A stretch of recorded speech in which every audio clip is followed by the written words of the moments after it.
When it comes to animatronic themed restaurants, Chuck E. Cheese is the name that comes to most people's minds. I mean, despite operational problems here and there, it was and has been among the best performing American food joints for many years. In its heyday, it was insanely popular with kids, especially for birthday parties. And in the 1980s, it had even outpaced McDonald's and Pizza Hut in locations. Now with such success, it's a no-brainer that other businesses would try and mimic just to get a piece of the profits. Unfortunately, pulling off an animatronics themed establishment is no easy feat. A lot of those that tried failed horribly. In fact, one wonders why they never saw Chuck E. Cheese's failures and struggles as a lesson to not get into the space. Although they do say that when a business is chasing profits, it can be like a dog with a bone. Anyway, these failures make for interesting stories, and today we take a trip across a few of the things these restaurants tried but failed horribly at. You'll be surprised at what went wrong in some of these and why animatronics can be a money pit. Major Magic's All-Star Pizza Review. In 1984, Chuck E. Cheese filed for bankruptcy just after a few years of operation due to overestimating its profits. Actually, its vice president at the time said, "We failed to take into account the honeymoon curve. When we settled down, our true level of sales was below the break-even point." Chuck E. Cheese was acquired by Showbiz Pizza Place's parent company, and since there was a sort of vacuum in the market, now that the two major players had merged, someone had to fill the spot. This is in particular reference to Showbiz Pizza closing down its locations in Buffalo's suburbs. In 1988, Major Magic came in to fill the spot. The animatronic restaurant had opened in the same locations that Showbiz closed. Also, it had franchises in Ohio and Michigan, and in these states, it was considered a major destination for kids' parties from 1982 to 2013. The surprising thing, besides the restaurant's confidence that it could survive where Showbiz and Chuck E. Cheese failed, is that in the spirit of sameness, it had a very similar animatronic outfit as both Chuck E. Cheese and Showbiz. It had a band named Major Magic and the Rock and Roll Rebellion. The band members were Sergeant Pepperoni the Walrus, Rock the Croc, Ludwig von Drum, Barbra String Band the Fox, and Major himself. It also offered the video games and pizza combo. This poster here gives a sense of what they had going. So, why did it fail? According to a 2010 article by The Blade, it was due to a lack of business. The restaurant's owner, Bert Kalnes, said that its last location, Sylvania, Ohio, would sit 500 people, but only had customers on a single day of the week, Saturday. He was quoted saying, "How can you make it on one day a week? Everybody wants just the one day, Saturday." Other locations had suffered the same fate because those in the West New York, for instance, despite getting a $1.5 million revamp in 1992, had closed down by the mid-90s. And what's even crazier is that even after Major Magic bowed out of the game in 2013, when its last location finally closed, there was an attempt to bring it back. This was in 2017, when Kurt Bells, Dennis McDonald, and Ray DeMeo, all former production members of Major Magic, took it upon themselves to revive the restaurant. Arguably based on the nostalgia around it, they reached out to the owner and got handed the memorabilia, the animatronics, and other branded stuff. They were so sure that it would work that McDonald even said, "I would do it bigger and better than Magic Major ever was, but I would still keep a lot of the nostalgia." However, the timing could not have been worse. Just a month after opening its doors, the pandemic hit. They had to shut down, this time for good. In a dejected Facebook post, they announced their departure stating, "We gave Major Magic a new heart, but sadly it has stopped. We are selling everything. The show characters, kitchen equipment, games, tables and chairs, etc."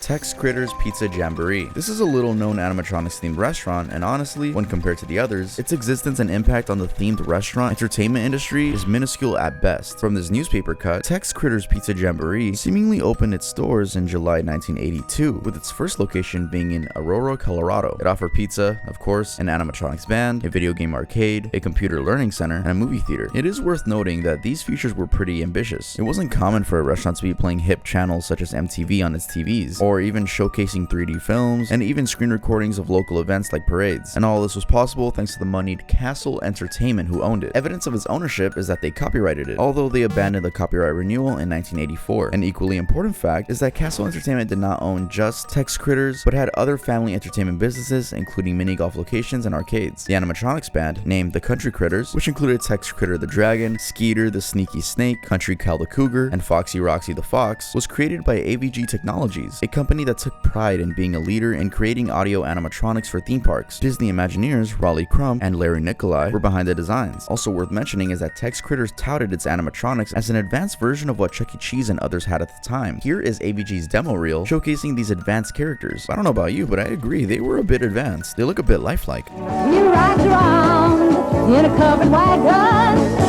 Tex Critter is my name, country music is my game. Just to mention a few cool things about these characters is that first, they weighed at least 300 pounds and came in at least 8 feet tall. Some bits of them were even made from airplane parts so they could last forever. If you want to explore more about how these well-built characters were, you can dive into this Tumblr post from 6 years ago where guys who bought them after the restaurant collapsed were restoring them. Another interesting bit is that each animatronic was supposed to pay homage to the genre of country music. This was an intentional move to create a distinction between the restaurant and the competition. Unfortunately, as suggested by this image, the restaurant closed down in 1986 despite all its efforts to be better and different. The exact total locations that it operated is unclear, but this image here suggests that they had 12 locations at one time and were planning to open 107 more. Rumor has it that Castle Entertainment's business venture suffered harsh times around 1984 and it began closing attractions. The closure of Tex was mainly attributed to poor management, which lines up with a comment by a guy named Dave in the comment section of this post, who claims to have been a general manager at the restaurant chain. He said, Castle Entertainment spent huge sums of money opening and marketing these, but had no upper management follow-up. To me, this one feels like a classic case of a gold rush. Castle Entertainment saw Chuck E. Cheese and the rest raking in profits and threw money at an opportunity, hoping to outdo everyone and get good returns. Sadly, their ambitious plan lasted just about 3 years, a classic money pit.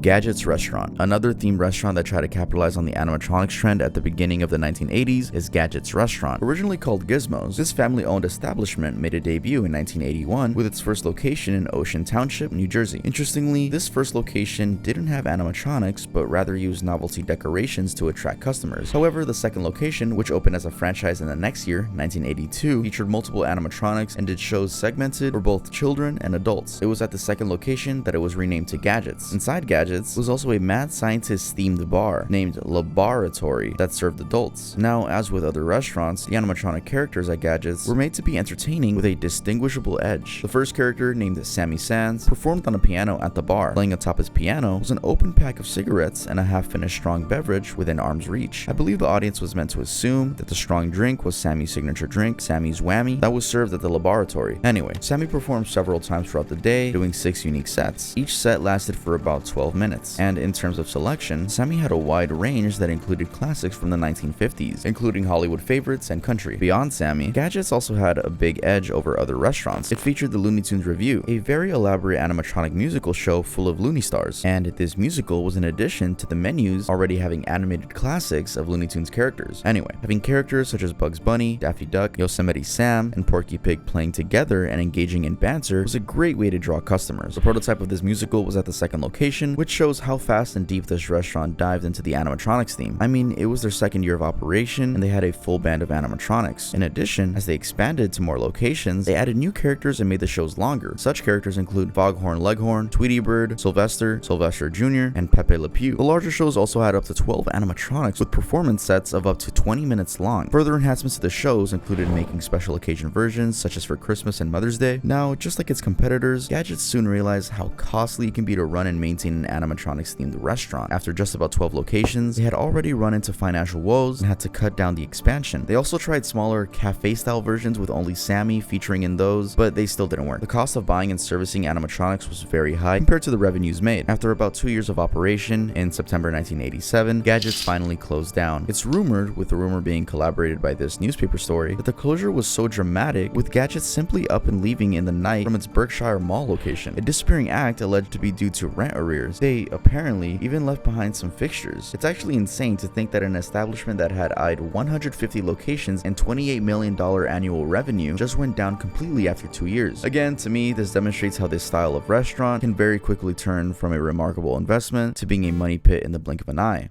Gigglebees. In this video, one of the most nostalgic restaurants I think is Gigglebees. Located in Sioux Falls, South Dakota, this pizza place is touted as having been a staple of life for the 22 years it existed. It opened in the location around 1985 under the franchise of Piccadilly Circus pizza chain. Again, if you've been following along, the 1980s were like the golden age of pizza, games, and animatronics combo. So every new brand wanted to franchise into as many locations as they could. This specific franchise, however, fell into disarray and it eventually broke off in 1989, thereby changing its name to Gigglebees. It ran with a tagline, adventure and fun, and from this advert in the 90s, you can get a sense of what it was offering. I think the coyote delivering pizza, Wilbur the Coyote, to customers was a pretty cool touch. Please, yeah, silly goose.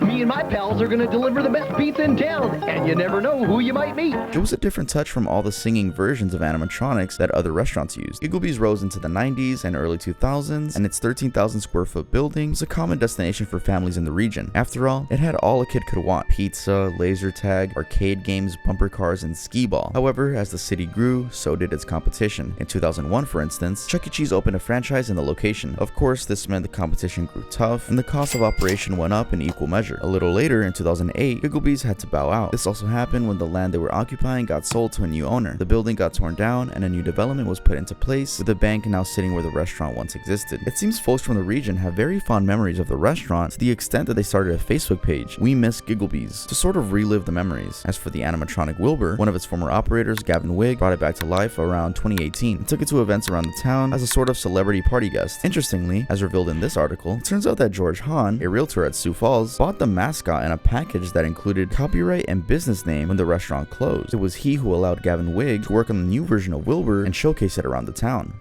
Bullwinkle Family Food and Fun. Our last restaurant is the Bullwinkle's Restaurant, also known as Family Fun Center. This one too, like its competitors, opened its doors in the early 1980s, but the interesting bit is that the idea for the inception came from an unusual place. Now, back in the day, there was a show called Ricky and Bullwinkle, an animated American TV series that aired on ABC and NBC around 1959 and 1964. It was a well-written show with humor and RE jokes. For example, this one here where Rock says, "Do you know what a mirage is?" And Bullwinkle answers, "Sure, it is where you park your car." You know what a mirage is? Sure, it's where you park your car. If you don't get the joke, that's a play on the word garage. Pretty funny, right? Anyway, parts of the voiceovers were done by Paul Frees, the voice of Boris Badenov, Bill Scott, the voice of Bullwinkle, and June Foray, voice of Rocky. These guys got an idea to start a themed restaurant in line with what they were already doing, cartoons. That is how Bullwinkle came into existence. They went back into the studio and recorded dialogue for the robotic characters that featured in the restaurant's first location, Santa Clara, California in 1983. The restaurant had food complemented with arcade games, go-karting, mini golfing, bumper boats,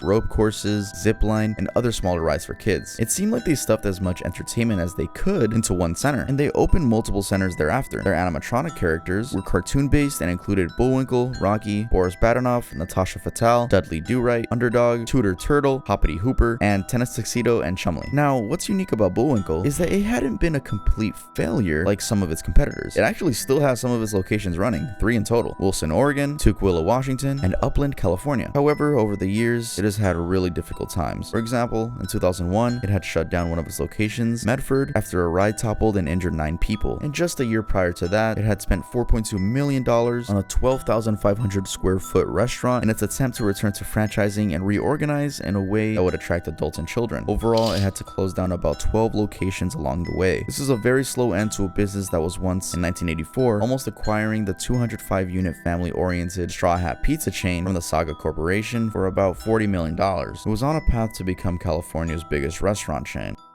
Alright, I hope you guys enjoyed that video. If you guys want to subscribe to this Bertie channel, make sure to subscribe. This is my second channel. I want to try new things where I upload shorter videos onto this channel that I find interesting but aren't morbid. So just really trying to make more content, more fun content that I really enjoy. If you guys enjoyed that, make sure to subscribe, make sure to leave a like, follow me on Instagram @mynameistov, and I'll see you guys next time I upload.